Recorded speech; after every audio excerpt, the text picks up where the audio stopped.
Oke ya, terima kasih hadir. Oke, Cikgu ada buat juga rekaman. Nanti Cikgu akan upload ke YouTube apa yang Cikgu terangkan lah pada pagi ini. Oke, tajuk kita masuk bab 6 jadwal berkala.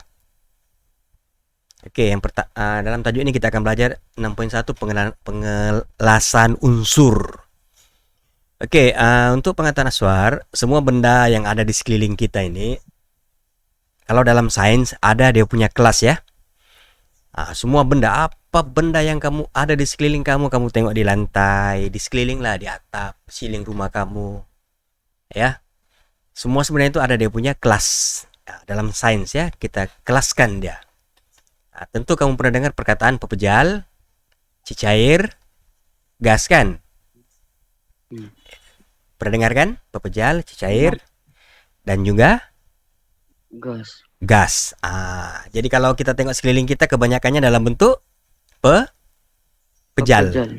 Pepejal. Oke. Kalau kamu pergi tandas, kamu akan nampak ada bentuk cecair, yaitu air. Gas pula ini kita tidak boleh nampak. Gas ini kita tidak boleh nampak. Tetapi dia boleh dilihat dalam bentuk. Contohnya belon yang ditiup kan. Belon itu mengembang sebab ada udara ataupun gas di dalam. Oke, itu intro lah cikgu ya. Oke, kita masuk pada tajuk ini. Oke, Lisa masuk sudah. Ada Lisa sudah masuk. Ada 2 orang lah. Cikgu ada 2 account ya sebenarnya. Satu account cikgu itu untuk cikgu kontrol lah sama ada apa yang cikgu terangkan tuh kamu nampak. Oke, cikgu teruskan. Oke, unsur semua benda mempunyai jisim dan memenuhi ruang kita panggil sebagai jirim. Ini sudah kamu belajar masa sekolah rendah dulu lah. Ya. Kalau benda itu ada jisim. Jisim ini maknanya berat lah kan? Ya, berat. Dia berat. Oke, kemudian dia memenuhi ruang. Maksudnya dia nampak di depan mata kita. Contohnya kalau depan kamu sekarang ini ada handphone kamu kan? Betul? Handphone itu dia memenuhi ruang. Kemudian dia berat. Maknanya dia benda yang kita kategorikan sebagai jirim. Oke, ada lagi masuk Sahrul, thank you.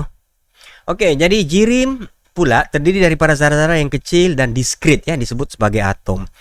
Oke, untuk pengetahuan pelajar-pelajar yang hadir pada pagi ini, semua benda ya di dunia ini, daripada yang kita tidak nampak, yang paling kecil sekali, sampailah yang paling besar, size Gunung Kinabalu itu. Oke. Dia punya sumber itu asalnya adalah atom. Daripada atom. Daripada atom ya. Dari benda yang paling kecil sekali dalam dunia ini yang kita hanya boleh nampak melalui mikroskop sampailah benda yang paling besar. Kamu kata cikgu paling besar cikgu Gunung Kinabalu kalau di Malaysia ini besar, ataupun benda lah yang kamu nampak paling besar kan. Kalau ditanya dari mana dia punya kejadian adalah atom. Dia daripada atom. Ya. Oke. Seterusnya atom hanya boleh dilihat menggunakan mikroskop elektron ya. Oke, apa yang cikgu terangkan ini sebenarnya dia punya, kalau lebih jelas lagi dalam buku teks dia ada ya. Oke. Jadi mungkin cuma istilah saja. Oke, seterusnya kita lihat kepada atom dan molekul. Atom dan molekul ya. Oke, dalam sains atom ini ya, bila kita sebut atom mungkin kamu terbayang bom atom. Sebenarnya atom inilah yang membentuk semua benda yang ada di sekeliling kita. Oke, dalam atom itu lagi ada lagi dia punya komponen yang dipanggil sebagai proton, neutron, dan juga elektron. Inilah sebenarnya bila kita melihat benda yang ada di sekeliling kita ini ya, kita kaji dari sudut sains, inilah dia punya asal usul kejadian dia. Oke. Jadi apa dia proton dan neutron? Dia berada dalam nukleus atom, manakala elektron pula beredar mengelilingi nukleus. Ya. Oke, nukleus mempunyai cas keseluruhannya positif karena terdapat proton yang bercas positif di dalamnya. Oke, bilangan elektron dalam sesuatu atom pula adalah sama ya. Ya Ras, ya ada angkat tangan. Jelas kah saudara cikgu? Aswar, Jelas. Jelas. jelas ah? Oke, cikgu matikan kipas. Cikgu takut suara cikgu nih ditolak oleh kipas ya. Sarul, oke Sarul, boleh respon? Oke. Lisa. Oke. Oke, cikgu tidak ambil masa lama ya. Paham kamu pun ada nih. Oke, ada satu orang lagi masuk. Oke, yang baru masuk itu terus cikgu tidak ulang ya. Oke, ini dalam bentuk gambar aja ya. Dalam buku teks kamu ada. Nah, boleh rujuk dalam buku teks apa yang diterangkan tentang elektron, proton, dan juga neutron. Oke, yaitu struktur bagi atom. Struktur bagi atom inilah ya. Elektron, proton, dan neutron. Ini kamu kena hafal lah. Oke, atom. Nah, siapakah yang jumpa ini ya? Dari mana perkataan ini terhasil? Oke, John Stoney ya telah mencipta perkataan elektron tahun 1891 ya. Yaitu perkataan elektron. Manakala perkataan nukleus pula berasal dari perkataan Yunani ya. Betelnut. Betelnut, kacang kecil ya. Ini sejarah dia lah. Oke. Terusnya kita lihat unsur. Unsur adalah bagian yang paling ringkas ya. Unsur tidak boleh diuraikan secara kimia kepada dua atau lebih bahan yang lebih ringkas. Oke, terdapat hanya satu zara dalam setiap unsur. Oke, selain besi, oksigen, hidrogen, aluminium, karbon, dan kuprum juga merupakan unsur. Oke, oksigen ialah suatu unsur yang banyak di bumi ya. Oke, jadi ini kita lihat contoh-contoh yang ada di sekeliling kita lah. Ya. Nah, kalau perkataan ini mesti kamu biasakan besi, betul? Oksigen, kan?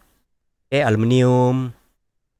Oke, jadi benda-benda ini kita masukkan di dalam kumpulan unsur. Maksudnya, ya single. Tahu single? Tidak ada campuran benda lain. Tidak ada unsur lain yang membentuknya. Sebab itu di situ dinyatakan, unsur tidak boleh diuraikan secara kimia kepada dua atau lebih ringkas lagi. Jadi unsur terdiri daripada zara-zara yang sama jenis. Kalau zinc kan, contohnya zinc itu hanya terbentuk oleh unsur zinc. Begitu juga dengan oksigen. Ini contoh-contoh lah. Semua ini ada dalam buku teks. Anda boleh rujuk ya. Unsur. Ya, benda yang single ataupun sendiri. Oke. Terusnya sebatian. Sebatian. Oke, tengok definisi dia di sini.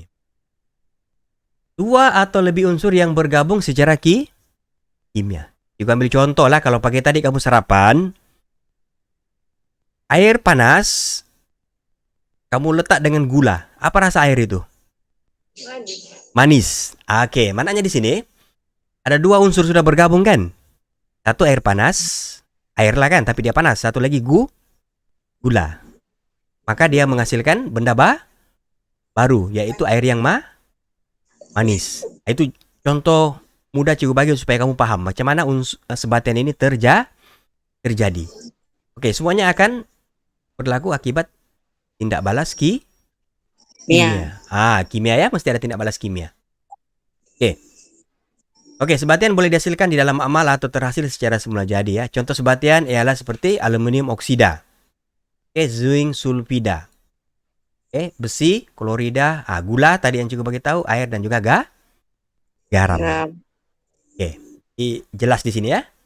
Dua unsur bergabung secara kimia. Membentuk yang baru lah. Oke, jadi seterusnya dalam buku teks kamu boleh nampak ini contoh garam. Ya, garam ini ada. Ini unsur dalam sebatian kalsium, karbon dan juga oksigen. Ini dalam kulit cengkerang ini ya. Begitu juga dengan gula lah tadi. Gula ini dia ada 3 unsur. Satu karbon, hidrogen dan juga oksigen. Boleh nampak kah slide cikgu? Boleh. Nampak kan? Oke, makasih. Oke, seterusnya kita lihat jadwal berkala ya, jadwal berkala. Apa dia jadwal berkala ini? Oke, jadwal berkala ini dihasilkan pada kurun abad ke-18 dan ke-19 ya. Sebab pada waktu ini banyak sudah unsur ditemui di atas muka bumi. Oke. Jadi beratus tahun yang lalu mereka ahli sains ya, dia coba kumpulkan setiap unsur-unsur yang ada di atas muka bumi ini dalam bentuk jadwal. Oke. Jadi sehingga tahun 2016 terdapat 118 unsur di dalam dunia ini ya. Nah, kecil lah kan, ada 118. Maksudnya 118 ini boleh dihafal nih kan. Manusia boleh ingat. Nah, hafal 118 bukannya 100.000. Hanya 118 unsur yang ada di atas muka bumi ini sehingga tahun 2016. Nah, juga tidak pastilah tahun 2021 nih kalau ada bertambah lagi. Ya. Oke, ini adalah jadwal berkala. Ini adalah jadwal berkala. Jadi dalam jadwal berkala itu kamu akan nampak dia satu macam table lah kan. Nah, jadwal. Ya ada apa dipanggil ini? Yang turun ke bawah ini. Lajur kah baris? Lajur kah baris? Yang turun ke bawah ini. Nomor 6 ini dipanggil apa nih? Panggil lah lajur. Ya, lajur 1, 2, betul kan? Nah, yang ini baris. Nah, ini adalah baris kan? Ah, oke. Okay. Jadi ada berapa lajur semuanya? 12. 18. Tengok itu nomor. Nampak kah? 1, 2, 3, 4, 5. Ah, baris pula. Akhirnya lah 1, 2, 3, 4, 5, 6 tuh. 7. Ah, ada 7 baris. Oke. Jadi dalam jadwal berkala ini dia ada warna. Ah, dia telah singkan ya logam. Ah, tengok di mana kedudukan logam tuh. Boleh nampak warnanya kan? Boleh. Oke, ada pula separuh logam dan juga bukan logam. Oke, jadi setiap unsur yang ada di dunia ini yaitu 118, semuanya ada di sini. Dibagi nama H. H itu simbol lah. Apa dia H? Cukup bagi contoh di sini, kita ambil contoh yang nomor 6 itu. Nomor 6. Ya. Perpotong dia nomor 6. Itu karbon ya, karbon di sini dia. Oke. Ada nomor proton, simbol unsur, nama unsur dan jisim. C. Dia tidak tulis panjang-panjang supaya kita mudah masukkan dalam jadwal ini. Kalau diletak nama penuh nanti besar nanti jadwal ini ya. Oke. Jadi kamu rujuk dalam buku teks, kamu boleh nampak itu dia punya nomor itu, nomor 6 ya, 7. Maksudnya dia begini, 1 2 3. Oke, dia ada nomor kan? Kalau cikgu zoom. Oke, nampak nomor 6, betul? 5 di sini, 6 7 9 10. Nampak kah? Di sini nomor 11 kan? 11 12 sampailah 118. Oke? Boleh? Oke, jadwal berkala pada masa lalu. Oke, ini tidak perlulah cikgu uraikan.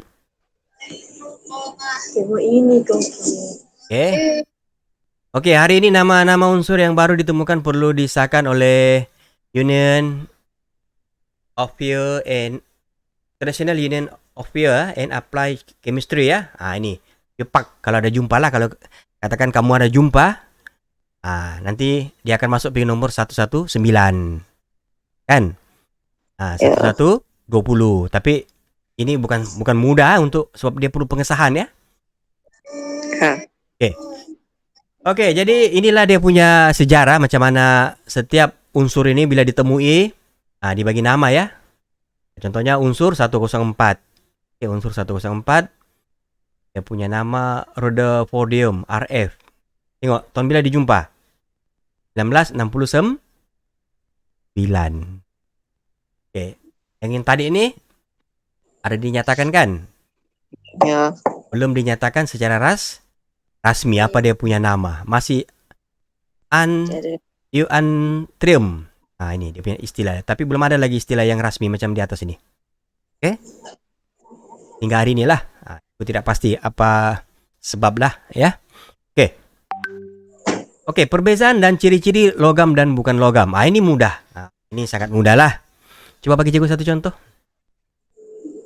Kalau logam dia keras. Betul? Betul, betul, betul. Ah, kenapa kamu lama jawab? Kan, logam dan bukan logam. Ambil besi, ambil kertas. Coba kasih banding besi dan kertas tuh. Apa lagi? Besi mudah koyak. Enggak. Kertas? Mudah. Tenang kamu kasih koyak kan? Nah, itu contoh. Juga nak lihat macam mana kamu nak bandingkan. Nah, bila disebut bandingkan logam dan bukan logam. Nah, dalam kepala otak kita logam ini keras, bukan logam ini biasanya dia lembut. Oke, nah, tapi kita lihat dalam sudut sains. Ah, ini dia. Oke, jadi logam dan bukan logam ini kita bezakan dia daripada yang di tengah-tengah itu. Nampak gak ini tengah-tengah ini? 1, 2, 3. Nampak kan? Sampai. Nampak semua ini? Inilah dari sinilah kita bezakan ya, kekilauan, bukan yang cikgu bagi contoh tadi itulah. Oke, kemuluran, adalah mungkin masuk kan? Kau boleh tempahan, kekuatan regangan, boleh mengalirkan arus elektrik, boleh mengalirkan haba, ketumpatan dia, takat lebur, takat didih dia, rendah ke tinggi. Ini untuk logam, Pak. Oke, ini pula adalah untuk bukan logam. Oke, boleh ikut. Boleh ingat ini? Boleh bezakan? Boleh. Boleh kan? Ya. Contoh, oke, kita ambil contoh lah. Oke, logam dari segi kekilauan, mesti kamu kata logam itu cikgu berkilau, kan? Bukan Ya. logam dia pudar. Oke. Ya. Oke, separuh logam. Oke, kita terus kepada slide yang seterusnya. Separuh logam. Yang mana pula ini cikgu separuh logam? Apa beza dia bukan logam? Ini pula separuh logam. Oke, jadi dalam unsur yang 118 ini, ingat ya, unsur yang kita punya konsep ini, ruangan bahan ini hanya merujuk kepada 118. Janganlah sebut yang selain daripada itu. Terdapat unsur tidak dapat dikelaskan sebagai logam dan bukan logam. Maksudnya dia separuh logam. Yaitu kremium dan juga silikon, ya, kremium dan juga silikon. Ya. Oke, kenapa? Karena silikon ini dia ada logam. Ada ciri-ciri logam dan juga ada ciri-ciri bukan logam. Jadi dikatakan dia separuh Ya. Oke, balik kepada jadwal berkala. Ini tidak ada plastik ya. Kamu tidak akan jumpa perkataan plastik. Apa lagi? Yuk, kenapa tidak masuk kayu? Yuk, kenapa tidak masuk kain? Sebab unsur yang ada di muka bumi. Kalau kamu sebut plastik, kain, itu bukan unsur, itu yang bahan yang sudah dihasilkan. Itu. Sebab itu yang kepahaman kita lah kan? Kepahaman kamu lah. Oke. Jadi separuh logam, maksudnya unsur itu ada ciri-ciri logam, ada ciri-ciri bukan logam. Oke, kita pergi kepada logam. Oke, ini contoh sudah. Kita ambil contoh aluminium. Pernah nampak aluminium? Pernah. Pernah kan? Aluminium ini dia berkilat kan, putih kan? Ya. Oke. Ini tentulah kamu sudah biasa nampak kan? Ada di rumah kamu kan? Besi. Besi ini kuat. Mudah ditempa. Kenapa dikatakan dia bahan magnet? Siapa tahu? Sarul? Nggak tahu. Sebab besi ini bila kamu letak magnet, apa berlaku kepada magnet tuh? Dekat. Melekat. Sebab itu dikatakan dia sebagai bahan magnet. Itulah maksudnya. Oke. Dia boleh mengalirkan arus elektrik. Kalau besi ini bersambung dengan kabel elektrik, kemudian kamu pegang, apa berlaku kepada kamu? Kena elektrik. Kamu akan terkena karan kan? Wih, kenapa besi ini mengaran, cikgu? Sebab besi ini boleh mengalirkan arus elektrik. Istilahnya konduktor. Dalam sains kita panggil benda yang boleh mengalirkan arus elektrik dipanggil konduktor. Kalau kita bakar di ujungnya nih kan, apa berlaku kepada ujungnya lagi yang kamu pegang itu? Adakah rasa sejuk? Panas. Panas kan, mula-mula tidaklah rasakan. Tapi kalau sudah kamu bakar mungkin lama-lama, ciku, kenapa panas ini ciku? Itu maksudnya dia boleh mengalirkan Haba. haba. Coba kayu, ambil kayu. Ambil contoh kayu. Kamu bakar dia punya ujung. Bolehkah haba itu bergerak? Lambat lah Boleh. kan?